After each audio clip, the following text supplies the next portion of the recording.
చెప్పండి. నిన్న ఈటెల రాజేందర్ గారు కూడా వచ్చారు ఎంపీ. ఇక్కడికి వచ్చి బాధితులకు మద్దతు ఇచ్చారు. ఏం చెప్తారు ఈ సమస్య గురించి? బీజేపీ ఏం చెప్తుంది? ఇక్కడ నాయకత్వం ఏమంటున్నారు? నిన్న ఎంపీ గారు వచ్చారు కాబట్టి ఈటెల రాజేందర్ గారు దీని మీద సమగ్రంగా అంటే నేను కూడా పార్టీ పరంగా ఈ గవర్నమెంట్ను దౌర్జన్యంగా తీసుకుంటున్నటువంటి నిరుపేదల కుటుంబాలను రోడ్డు పాలేసి ఈ సర్వ నెంబర్లోనే ఎవరి పట్టాలు వాళ్ళకు ఇప్పించడానికి పన్నులు కట్టారు కాబట్టి 54లో కూడా వాళ్ళకు రికార్డు వచ్చింది 50 కుటుంబాలకు. ఆ రికార్డు ప్రకారమే మేము పట్టాలు ఇప్పిస్తామని చెప్పి నిన్న ఆలోచించవలసి చేసాడు. ఇప్పుడు మేము కూడా భారతీయ జనతా పార్టీ కోరుకున్నది ఏంటంటే మీరు ఏ రకంగా 30 కుటుంబాలకు అప్పుడు 2 ఎకరాలు ఏ రకంగా మీరు ఇచ్చారో పన్ను ఎట్లా కట్టించుకుర్రో ఏ హక్కు లేనప్పుడు మీరు పన్ను కట్టించుకున్నారు. ఆ పన్ను కట్టించుకున్న హిసాబులనే రోజు వాళ్ళకి ఇచ్చిన ఒక కుటుంబానికి 2 ఎకరాలు ఇచ్చారు కాబట్టి ఆ 2 ఎకరాలకు మేము సర్టిఫికేట్ ఇవ్వమంటున్నాం. ఈ 300 ఇస్తామా 200 ఇస్తామా 500 కాదు, 2 ఎకరాల భూమిని వాళ్ళకు సర్టిఫికేట్ ఇవ్వాలి అని భారతీయ జనతా పార్టీ డిమాండ్ వారం రోజుల నుంచి అదే డిమాండ్ చేస్తూ ఉన్నారు. వీళ్ళు దౌర్జన్యంగా చేసి డివైడ్ చేసి కాంగ్రెస్లో ఉన్నటువంటి బుద్ధి, కాంగ్రెస్ పాలన వచ్చిన తర్వాత అప్పుడు ఇచ్చినటువంటి ప్రభుత్వాలు కాంగ్రెస్ ప్రభుత్వమే, ఇప్పుడు గుంజుకుంటున్నటువంటి ప్రభుత్వం కూడా కాంగ్రెస్ ప్రభుత్వమే. కానీ గోశాలకు ఇవ్వద్దని అంటలేం మేము. గోశాలకు ఇవ్వండి, గోశాల అక్కడ తీయవలసిన అవసరం ఏమొచ్చింది? కోకపేటలో ఉన్నటువంటి గోశాలను తీసుకొచ్చి ఎన్నికపల్లి ఎందుకు ఇవ్వాలా? ఇంకెక్కడ వేయచ్చు, వికారాబాద్ పో, తాండూరు పో, చేవల్ అవతలకి పో. ఇప్పుడు ఇప్పుడు ఇది సాగు భూములను వీళ్ళు చెప్తున్నారు రైతులంతా. సాగు భూములు కాకుండా కొంచెం బీడు భూములు కావచ్చు, కొంత పడవబడ్డ భూములు డెవలప్ చేసి గోశాల నిర్మించవచ్చు కదా. ఇప్పుడు ఈ పాడు భూములను మనం కట్టరు గవర్నమెంట్ అంటుంది. వీళ్ళు సాగు భూములను వీళ్ళు అంటున్నారు రైతులు. ఈ సాగు భూములలో పెట్టకుండా గోశాలను కొంత బంజర్ భూములలో పెట్టచ్చు కదా. ఇప్పుడు ఇది సాగు భూమే, రైతులు అప్పటి నుంచి చేసుకుంటారు. ఈ గుట్టలు ఉంటే అంత సాగు చేసుకుని సాగు భూమే సాగు చేసుకుంటున్నారు. కానీ గవర్నమెంట్ ఎవరికి ఇయ్యనటువంటి సర్టిఫికెట్స్ ఉన్నాయి. ఈ మండలంలో ఉన్నాయి, చవల్ల మండలంలో ఉన్నాయి, మీరు అన్నట్టుగా పాడువాట భూములు ఉన్నాయి, రాళ్ళరప్పలు ఉన్నాయి, అది ఇవ్వచ్చు. కానీ ఇదే ఇవ్వాలంటే రేపు పొద్దుగాల వాల్యుయేషన్. ఇప్పుడు కోకపేటలో ఉన్నటువంటి 1000 ఎకరాలు ఇప్పుడు ₹1 కోటి అమ్ముతున్నారు గవర్నమెంట్. ఇది ఇంకో 5 సంవత్సరాలతో మళ్ళీ లిఫ్ట్ చేస్తారు. ఇది గోశాల మీద ప్రేమ కాదు వీళ్ళకు, కాంగ్రెస్ వాళ్ళకు గోశాల మీద ప్రేమ ఎక్కడ లేదు. కానీ మళ్ళీ అమ్ముకోవడానికి మళ్ళీ ఇంకో 5 సంవత్సరాలు 10 సంవత్సరాలు మళ్ళీ తీసి గోశాల ఇంకొక తను వేస్తున్నామంటారు. మళ్ళీ ఇది అప్పుడు కూడా 1000 కోట్లకు వస్తుంది. అంటే గోశాల వెనుక అమ్ముకునే ఉద్దేశం ఉందని 100% దీనిలో డోకా అంటే ఆలోచించేదేం లేదు. అది అమ్ముకుంటున్నారు. 50 ఎకరాలు తీసి వెనకపల్లి వేస్తున్నారు అంటే అది అమ్ముకోవడానికే. వీళ్ళంతా రాజకీయ కుట్ర. ఇది గోశాల మీద ప్రేమగా 100% గోశాల అమ్ముతూ ఉన్నారు. రాష్ట్రానికి ఇవాళ ఉన్నటువంటి రేవంత్ రెడ్డి పాలనలో జీతాలు ఇవ్వని పరిస్థితిలో ఉన్నారు. జీతాలు ఇవ్వని పరిస్థితిలో అమ్ముకొనే జీతాలు ఇద్దామని ఎంప్లాయీస్కి జీతాలు ఇవ్వని పరిస్థితిలో ఉన్నారు. కానీ అమ్ముకోకుండా ఎందుకు ఉద్దేశం ఉంటుంది? గోశాల ఆడైన గోశాలనే గీడైన గోశాలనే ఈ రైతులను ఎలగొట్టి దగ్గర 600 కుటుంబాలు ఉన్నటువంటి ఈ రైతులను ఎలగొట్టి నువ్వు గోశాలకు ఎందుకు ఇస్తున్నావు? లేవా ఇంకొక ఈ మండల్లో పడబడ్డ భూమిలో ఎవరికి సర్టిఫికేట్ ఇవ్వనున్నది వాళ్ళకి ఇవ్వచ్చు, అక్కడ పోయి ఇవ్వచ్చు. ఇది సిటీకి దగ్గర ఉన్నది, రేపు వాల్యుయేషన్ ఉన్నది. దగ్గర 7-8 కోట్ల రూపాయలు ఇక్కడ వాల్యుయేషన్ ఉన్నది. రేపు పొద్దుగాల మళ్ళీ ఒక లీడర్ వస్తాడు, అమ్ముకోవడానికే రెడీ చేస్తాడు. ఇప్పుడు ఇవాళ ఆంధ్రజ్యోతిలో ఒక కథనం రాసింది, దాదాపు 1000 కోట్ల భూ కుంభకోణం. ఈ రైతుల పేరు మీద సాగు ఉంటూనే ఉంటే ఇంకొంతమంది దీన్ని ప్రైవేటు వ్యక్తులకు నకిలీ ఫోర్జరీ పత్రాలు సృష్టించి ప్రైవేటు వ్యక్తులకు అమ్మడానికి ₹1 కోటి అడ్వాన్స్ కూడా తీసుకున్నారు. వాళ్ళు ఈ పేపర్లో ప్రకటన చూసి వాళ్ళు పోయి ఎంక్వైరీ చేస్తే వాళ్ళు కంగు తిన్న పరిస్థితి ఉందని వార్త వచ్చింది. మళ్ళీ నిజమేనా? ఆ విషయంలో రైతులకు దళారీలు కలిసి వాళ్ళకి పట్టా చేపిస్తామని చెప్పి సంతకాలు తీసుకొని పోయారు. పట్టాలు చేసి ఇస్తాము, మీకు పట్టా చేసి ఇస్తామని చెప్పి వాస్తాము. ఆ దళారి వీళ్ళకి పట్టా మీకు ఆల్రెడీ చేపిస్తాం, మాకేమన్నా ఇస్తే మీకేం చెప్పేసి మీకు అవసరం ఉంటే జీవనోపాధి గురించి మీకు డబ్బులు ఇస్తాం. అప్పటి వరకు వాళ్ళని జీవనోపాధి గురించి వాళ్ళకి ఇచ్చి మేము పట్టాలు చేపిస్తాం, మాకేమని చెప్పేసి దళారి తీసుకుపోయిన సంతకాలు వీళ్ళని మోసం చేసి. అంతేగాని వీళ్ళు అమ్మలేరు. కావాల్సింది ఏంటంటే వాళ్ళని ఆ దళారి కూడా మోసం చేసిండు. వాస్తవంగా చెప్పాలంటే మీ పట్టాలు చేపించుకొస్తాను, నాకు ఆయన ఎరక ఈయన ఎరక అని చెప్పేసి మోసం చేసి వీళ్ళందరినీ సంతకాలు తీసుకుపోయి వాళ్ళకి ఇచ్చిన. వాళ్ళు ఏమంటారు, ఇలా మేము చెక్కులు ఇచ్చినాం అది ఇచ్చినామంట. మేము చెక్కులు ఇచ్చింది వాళ్ళు అడిగినారు. అలాగే ఏం చెప్పారు వాళ్ళు, మీకు ఇస్తాం, కాస్త మీరు చేసుకోండి, మీకు ఇస్తాం, మేము పట్టాలు చేసినాక మాకు ఇవ్వమని చెప్తే వాళ్ళకి ఇచ్చారు. వాళ్ళు అమాయక రైతులు కాబట్టి మోసపోయారు. ఇప్పుడు లింగారెడ్డి అనేట ఆయన కంప్లైంట్ చేసి నిన్న పోలీస్ స్టేషన్లో కంప్లైంట్ చేసిండు రమేష్ పేరు మీద. లింగారెడ్డికి తెలియదా ఈ భూమి గవర్నమెంట్ భూమి అని? కేసు చేయాలి. ఫస్ట్ లింగారెడ్డి ఎవరు పైసలు ఇచ్చినామని చెప్తా ఉన్నారు కదా, దళారీలో ఇచ్చిన అంటారు. లింగారెడ్డి అంటాడు దొంగ, ఫస్ట్ దొంగ లింగారెడ్డి. లింగారెడ్డి రైతుల మోసం చేయడానికే కేసులు పెట్టిస్తున్నాడు. అదే అధికారుల పురబలంతో వాని ఇంటికి పోయి అధికారులు పోయి తోలుకొచ్చి కేసులు పెట్టించారు. రైతులను ఏ రకంగా మభ్యపెట్టాలా? చట్ట ప్రకారం అవుతుంది. చట్టం అనేది ఉన్నది కదా, లింగారెడ్డికి గదే చట్టము, ఈ రైతులకు కూడా గదే చట్టం కదా. పైసలు ఎందుకు ఇచ్చినావా, ఇవ్వాల్సి వచ్చింది? వీళ్ళకి సర్టిఫికేట్లు ఉంటేనే ఇచ్చినావా? సర్టిఫికేట్ చేపిస్తాను ఇచ్చినావా? అప్పుడు ఉన్నటువంటి అధికారులు నువ్వు ఇచ్చినటువంటి పైసలు ఏ అధికారికి ఇచ్చినావు? పైసలు ఎవరు చేసి ఏ నాయకుడికి ఇచ్చినావు? నీకు ఎట్లా తెలుసు? మొత్తం 99 ఎకరాల 14 గుంటలు గవర్నమెంట్ ల్యాండ్ అని రికార్డు చూపిస్తుంది అంటారు. రైతులకు సర్టిఫికేట్లు ఇస్తావు, ఆ సర్టిఫికేట్ ఉన్నందుకే వాడు కొన్నా అంటాడు. కానీ గవర్నమెంట్కి తెలియదా ఇది? మరి ఇన్ని రోజులు 80 సంవత్సరాల నుంచి రైతులు ఇక్కడ ఉంటున్నారు. మరి రైతులను ఎప్పుడు ఎలగొట్టని ఉంటే ఏం లేకుండా మీరు ఎందుకు ఇక్కడ పంట పెడుతురని? ఇప్పుడు కూడా పంటలు పెట్టరు, ఇక్కడ ఉన్నాయి. పంటలు పెట్టినప్పుడు గవర్నమెంట్ తీసుకోవాలా, కబ్జా తీసుకోవాలా. ఇదే అధికారులు ఇదే గవర్నమెంట్ కబ్జాలు అవుతున్నాయి అంటే పట్టించుకున్న పాపాలు ఎవరు?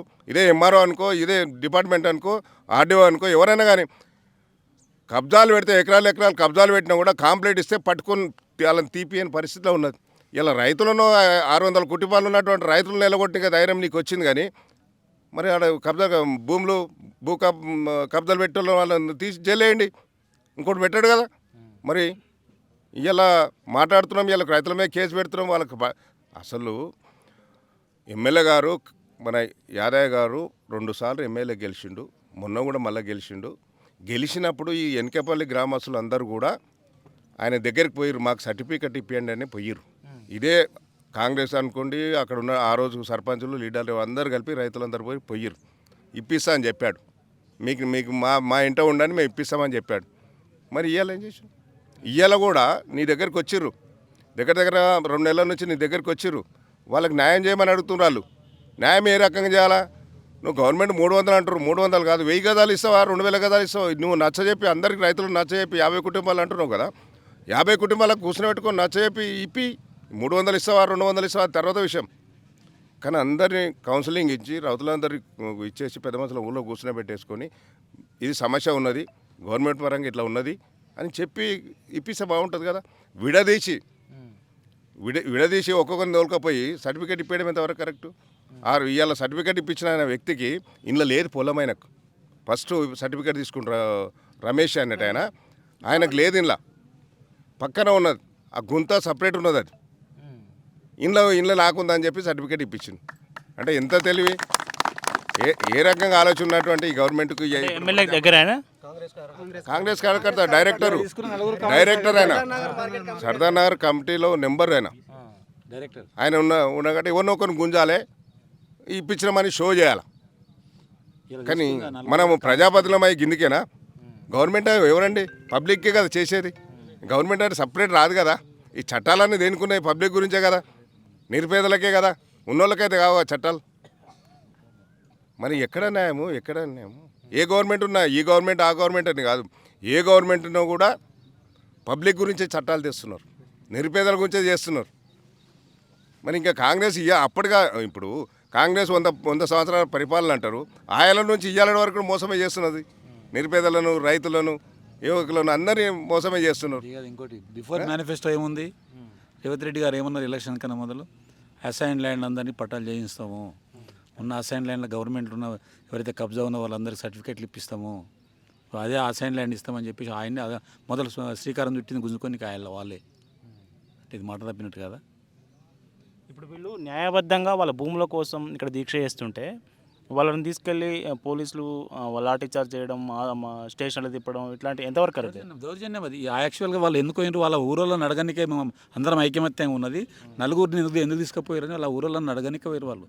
ఎత్తిపోతే వాళ్ళని దౌర్జన్యంగా వాళ్ళని అరెస్ట్ చేసి మొత్తం ఇవాళ ఇక్కడ చేవల్ల, శంకర్పల్లి, షాబాద్ మొత్తం తిప్పుకుంటూ తీసుకొని వచ్చి వాళ్ళని అలా లేడీస్ని తీసుకొని వచ్చారు. వాళ్ళు ఏమైనా కట్టెల కర్రలు తీసుకొని పోయారు? అడగనికే పోయారు. ఎందుకు పోతారు? మనం ఐకమత్యంగా ఉందామని అడగనికే పోయారు అంతే. వాళ్ళని అవకాశం ఇవ్వకుండా వాళ్ళను పోలీసులు అరెస్ట్ చేసి తీసుకొని పోయారు.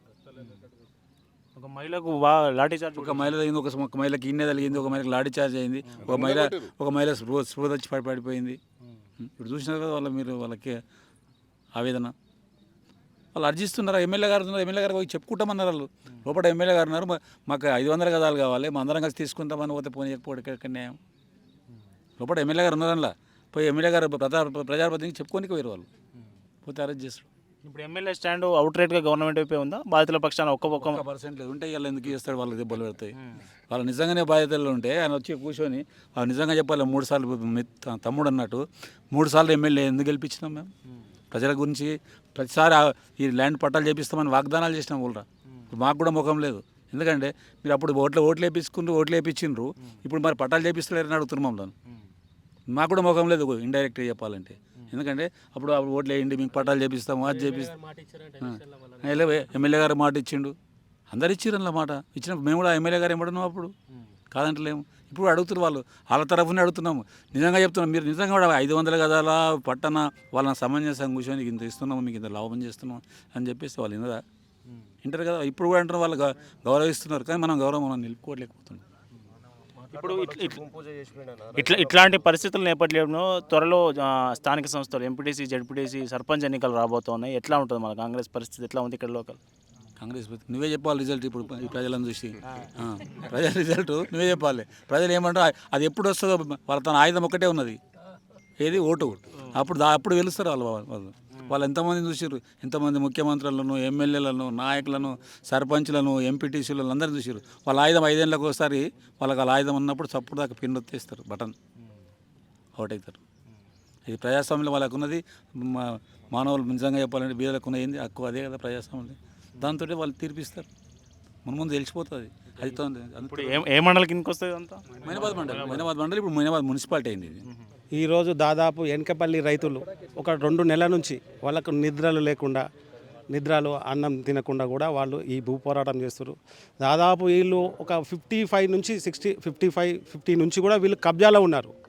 ఒక రైతు కానీ ఒక భూమి దానికి హక్కు ఎట్లా వస్తుందంటే, ఒక 12 సంవత్సరాలు అతను దున్నితే అది చేస్తే అతనికి హక్కు కల్పిస్తున్నారు.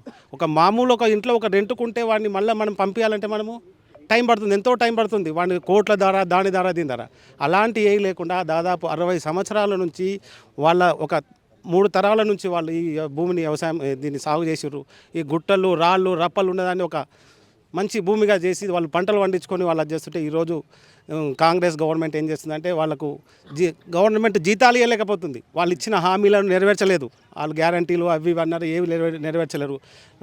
ఉద్యోగస్తులకు జీతాలు ఇవ్వలేకపోతున్నారు. దానికని ఏవైతే గవర్నమెంట్ భూములు ఉన్నాయో, ఏవైతే అసైన్ భూములు ఉన్నాయో వాటిని అమ్మేసి అన్నిటినీ వాళ్ళకు ఖర్చుల కింద దానికి అజ్జామయ్యాలని చూస్తున్నారు. ఇలాంటి పేద రైతులు గొప్పలను కొట్టండి, చాలామంది ఉన్నారు, కొన్ని కోట్లు, లక్షలు, కోట్లు ఉన్న వాళ్ళు ఉన్నారు, వాళ్ళని కొట్టండి మీరు. కానీ ఇలాంటి పేద రైతులను కొట్టి మీరు అమ్మే వాళ్ళని రాత్రి వచ్చి మీరు పూజ చేసి, పొద్దున పూజ చేసి, ఈ లోకల్ ఎమ్మెల్యే కూడా, స్థానిక ఎమ్మెల్యే కూడా వాళ్ళకు అండగా నిలవలేకపోతున్నారు. అందుగురించి మేము ఏం చెప్తున్నాం అంటే, భారతీయ జనతా పార్టీ తరఫున వీళ్ళకి ఏ టైంలో అయినా మేము వాళ్ళు పిలిస్తే మేము వస్తాము, వాళ్ళకు అండగా ఉంటాము. వాళ్ళ భూమి వాళ్ళకు పట్టా వచ్చిందాక వాళ్ళకు పోరాటం చేస్తాం. వాళ్ళు మా వెనకాల ఉండాలి, మేము వాళ్ళ వెనకాల ఉంటాం. వాళ్ళు కూడా మాకు సపోర్ట్ చేయాలి. ఇప్పుడు ఎందుకంటే నిన్న కాంగ్రెస్ పార్టీ వాళ్ళు ఒక 3-4 ఈరోజు పోయారు, మార్నింగ్ పోయేసి వాళ్ళు దొంగతనంగా పట్టాలు తీసుకున్నారు. అలాంటివి కాకుండా వీళ్ళు మా వెనకాల ఉంటే మేము కూడా వాళ్ళ వెనకాల ఉంటాం. ఇప్పుడు టీఆర్ఎస్ పార్టీ కూడా వచ్చింది, వాళ్ళు అందరం కలిసి అన్ని పార్టీలకు అతీతంగా వీళ్ళ భూ హక్కును వీళ్ళకు కల్పించేలా ప్రయత్నం చేస్తాం 100%. మా ఎంపీ గారు వచ్చినారు, ఈటల రాజేందర్ గారు, అదేవిధంగా కొండ విశ్వేశ్వరరెడ్డి గారు కూడా వచ్చినారు. వీళ్ళందరూ కూడా హామీ ఇచ్చినారు.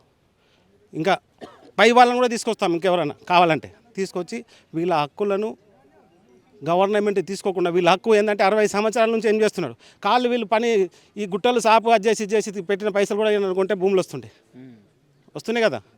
అప్పుడు ఎంత తక్కువ ఉంటే అప్పుడు ఎన్నో డబ్బులు పెట్టి వాళ్ళు సాగు చేయించుకున్నారు, అది చేసుకున్నారు. కాబట్టి వీళ్ళకు సరైన న్యాయం చేసే వరకు గవర్నమెంట్ ఆలోచన చేయాలి. ఒకసారి 200-300 గజాలు కాదు, వాళ్ళు 1000 గజాలు అడుగుతున్నారు, ఎంత అడుగుతారో వాళ్ళని దాన్ని బట్టి అందరితో ఆలోచన చేసి వీళ్ళకు సరైన న్యాయం చేయాలని నేను కోరుతున్నాను.